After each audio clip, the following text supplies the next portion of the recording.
I think one of the special things about Common Room is really about how it didn't start with the same point of light that every other sales and go-to-market tool did. Common Room started in this broader area of trying to understand people and how people can be brought together. And based on that, we have an ML model that's much richer and it looks at a lot more data that isn't necessarily trying to couch it in terms of what you already have listed in your source of truth.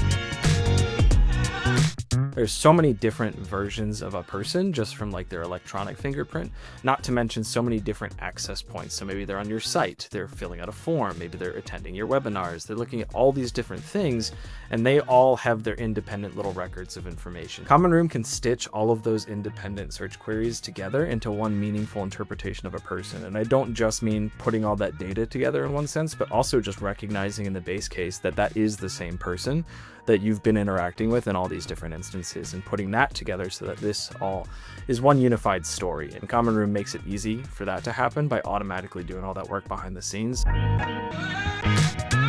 We're using Bayesian probabilities, being able to say, like, based on information that we have, we can update our confidence in any specific attribute or any different provider with new evidence. So as we get new evidence, our probabilities update, our confidence updates, and we get to know based on every new piece of information whether we feel more or less likely that we have the right data, down to the data points, not just the records themselves. We have been turning this on for different customers, and obviously the automated match rates have gone up as we've been able to improve our confidences on individual pieces of data and start doing this field level matching that we have been doing, which has merged a lot more context. And that means at the end of the day that you're reaching out to less duplicates, you have cleaner information, your sales reps have more detailed and complete information on a per contact basis as well, which means that they're going to have a more insightful, complete view of how to personalize.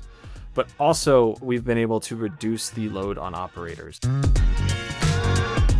They had to maintain that themselves, then you're really looking at an engineering team or several people who have to be dedicated to finding these mismatches, understanding why they're happening, making tuning fixes all the time to what that waterfall looks like, what different areas you might apply it in, and how you care about improving that over time, because it's never good just one and done. You have to continuously keep updating your enrichment stack if you're going to make sure that the data is high quality on an ongoing basis. Common Room's real philosophy here is around creating the best setup on our customers' behalf so they don't have to think about the nuts and bolts of all the interactions, right? There's so many different vendors in the space.